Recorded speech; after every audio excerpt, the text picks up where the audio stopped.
Hi, everyone. So happy to be back for another solo episode. I really love coming on here and doing these. It's funny, I look at my analytics sometimes, by the way, I very rarely am one to check numbers a lot, which I'm sure bothers a lot of people that help me.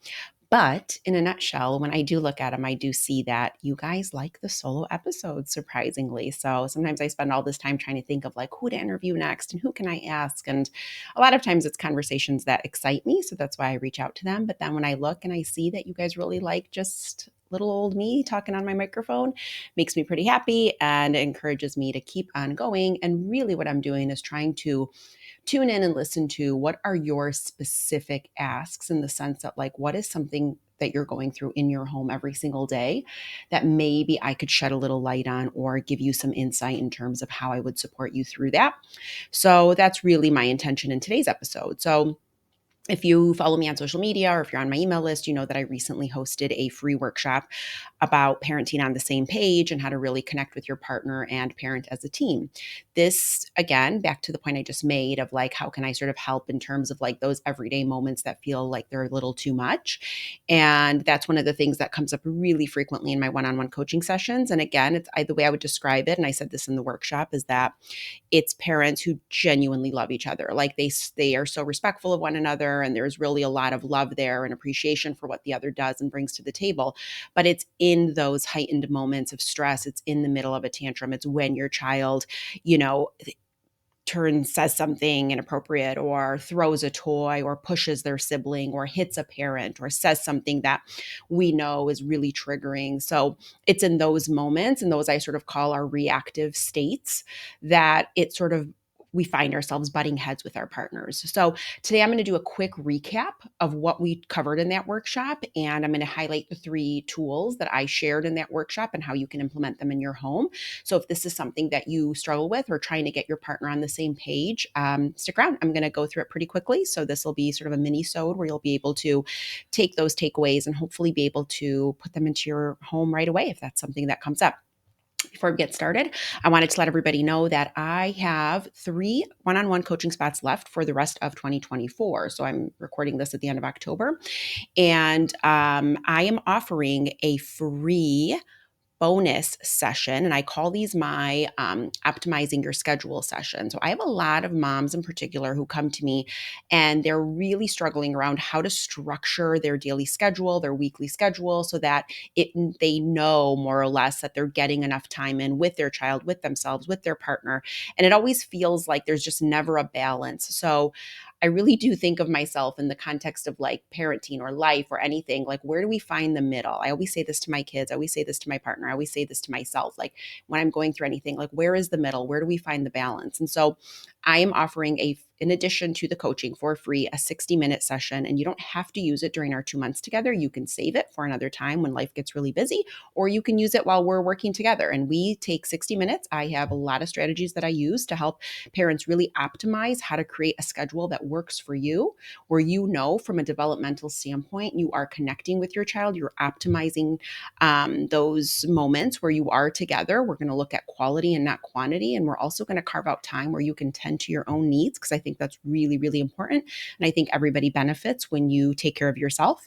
So I can structure that in a really clear way with you and for you. So that will be a bonus. So it's first come, first serve. So if you are listening to this and it sounds like, you know what, I really need the coaching. Again, if you're not familiar with my work, my coaching really focuses on reframing daily challenges that you have in your home. But essentially what we're really doing is I'm giving you the tools to help you regulate your emotions, and also the tools to help your child gain the ability to self-regulate their emotions. So that means tantrums, challenging behaviors, gaining cooperation. If you have a child who never listens, if it feels like every day is a power struggle, if you yourself feel completely overwhelmed and depleted by the end of the day because it just seems like your back is against the wall and you never know how to respond when things go awry, then certainly consider coaching. Honestly, in 2 months, we can really lay out some amazing frameworks and you'll know what to do. You'll feel equipped, you'll be calm, you'll be resilient in the face of anything.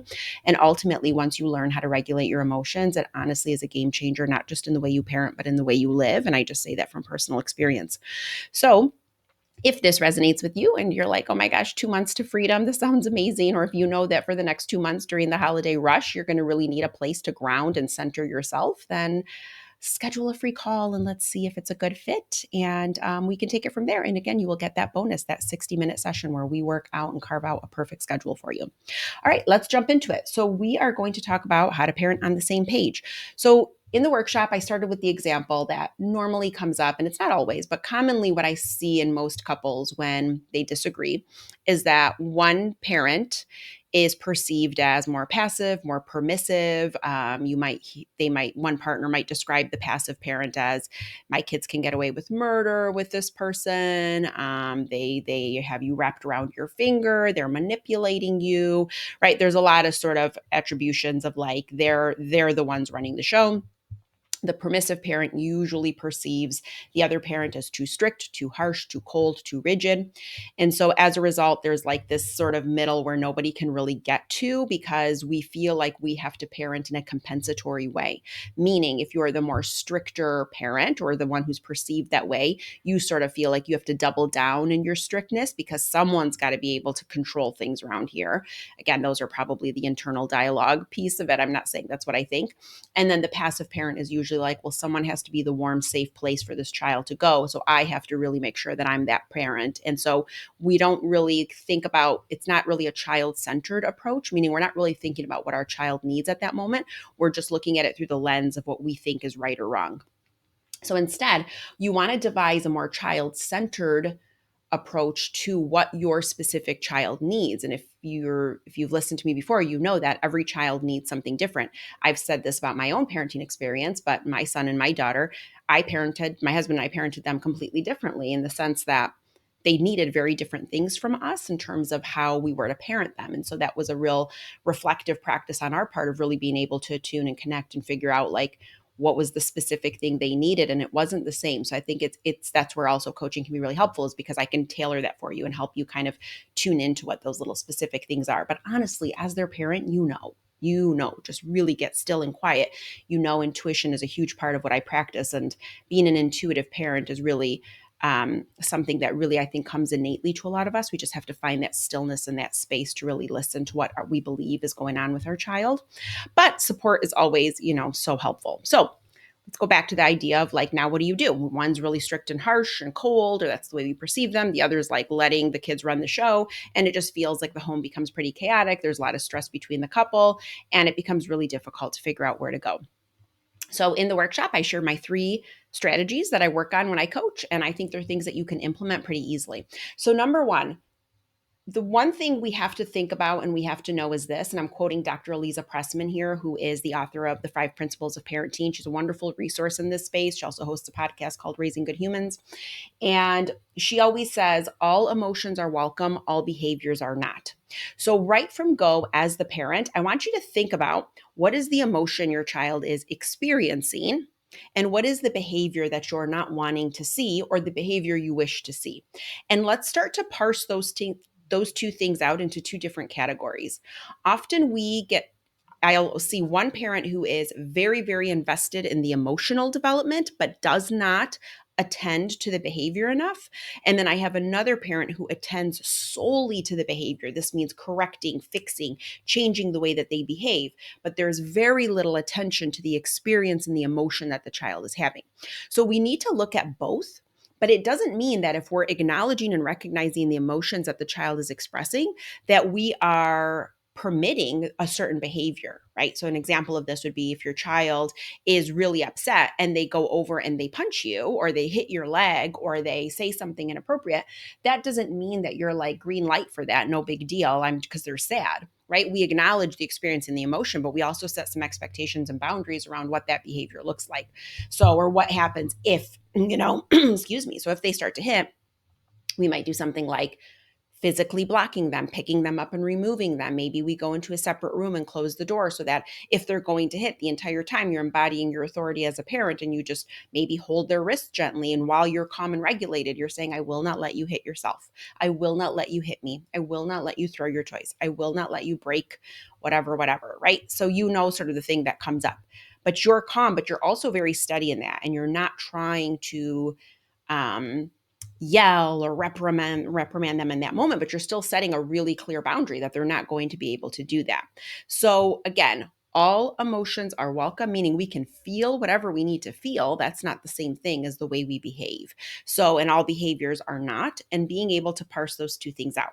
So, with that, I always say every single couple that I have worked with, you absolutely need a game plan. The reason being is this: in the moment, when something goes wrong and you react in a escalated way, meaning your child begins to escalate and so do you almost always will either disagree with each other in that moment. The stress level is too high. So typically what happens is one parent usually is very reactive. The other parent is reacting to the reactive parent. And we have this trifecta of nobody in control of their emotions, nobody regulating their nervous system. There's no one anchoring, nobody's calm. So essentially it just escalates, escalates, escalates into a moment of complete overwhelm, and we just do whatever we can to get through it. And it's usually not the thing that's going to optimize our child developing the skill that they need. So instead, when you have a plan, I mean, this is true in life too. Anytime you're prepared, you go into things way less stressed. No matter what happens, you can fuss, you can ground and you can feel that ground under your feet. You're centered, you're steady. I use that word a lot when I describe sort of what we're aiming for. And it really is that you just want to be steady and balanced, because when things around you start to get chaotic, somebody's got to be able to hold things down. Somebody's got to be able to steady themselves. And that's you. That's you, the parent. You're the one that your child's looking to for those moments, because you can self-regulate. They can't.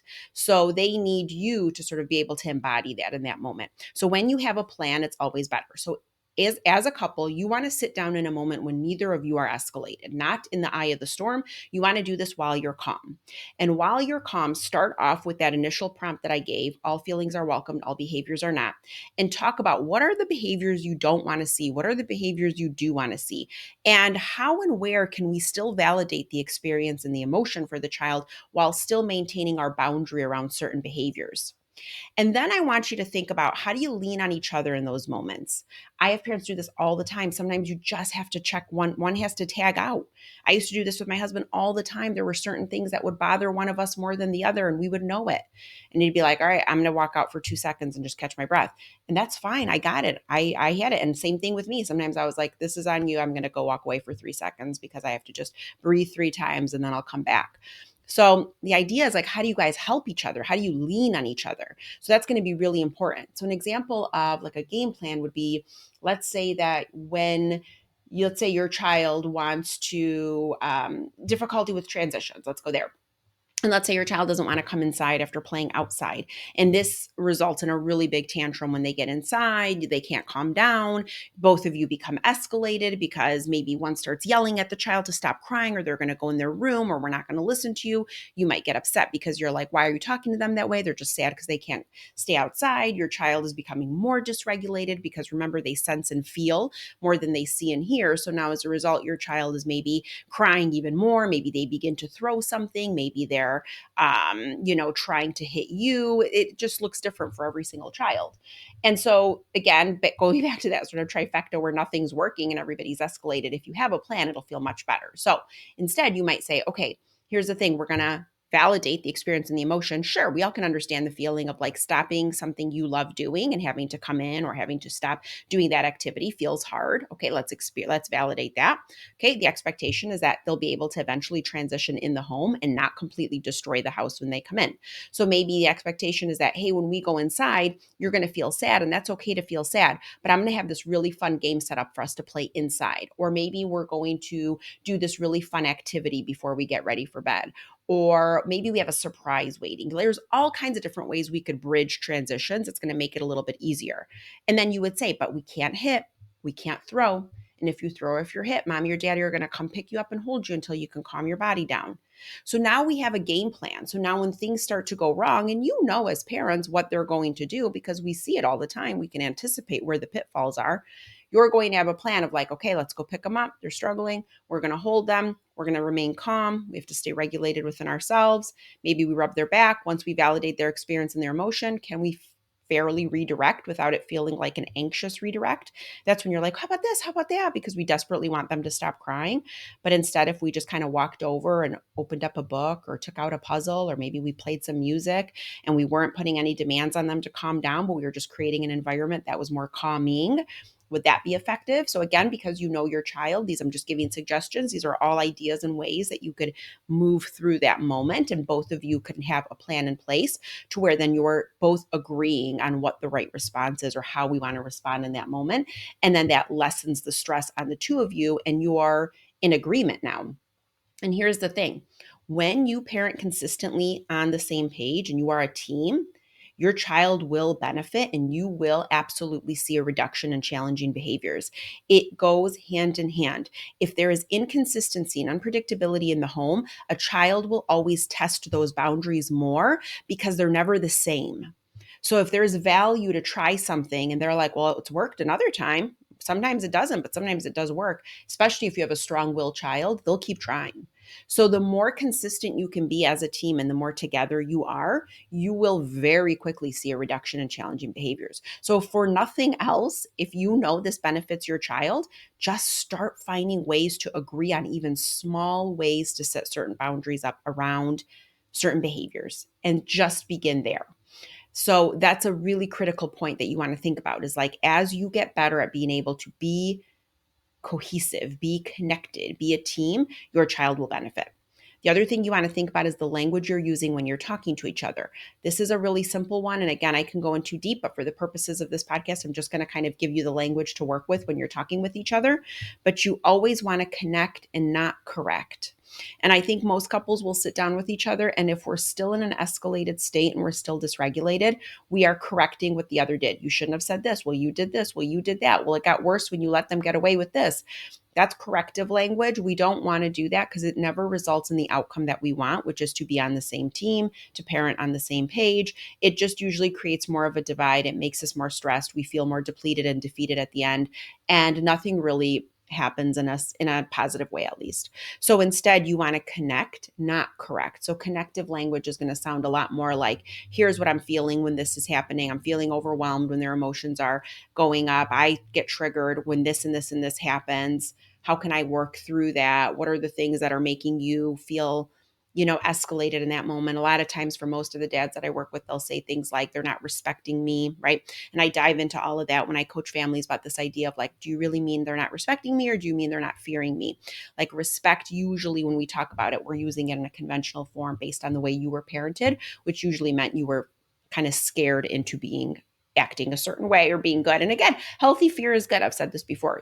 We all need it, right? Like I use the example in the workshop: when I'm going to go driving, I'm not going to blow a red light because I am fearful of hurting someone else, hurting myself, the consequences that come as a result of that decision. So there is healthy fear that we have to teach our kids and we have to embed, but we don't want to leverage fear so that we can scare them into doing the thing that we want. So again, connect, don't correct, and start there and just use some reflective practices and think about your language in the past and how you talk to each other. Does it feel corrective, or is it coming from a place of just true connection? Like, how do we find the middle? You're not going to always agree, and that's not the point. You don't want to be the exact same, but you do have to connect. And then the last tool that I always share, and again, this just takes time, but self-regulation is such an important part of the puzzle. And I've said this 1 million times. So I apologize if you're annoyed with me saying it, but I'll keep saying it because it is so important. A dysregulated adult cannot help a dysregulated child. You cannot calm a child down when you are escalated yourself. So if you both get escalated during a tantrum, if you both get escalated when your child rolls his eyes and throws something, when your child engages in a behavior that you know they're not supposed to do and they know they're not supposed to do, if you immediately sort of jump up to 100 and you just can't take it, we want to think about how we can build in systems to get yourself to be regulated. A big, big part of my coaching is I help dysregulated children by helping the adult, the parent, regulate themselves. And then as a result, I give and share tools on how to regulate your child or how to help your child build the ability to self-regulate, because that is a skill they're still developing.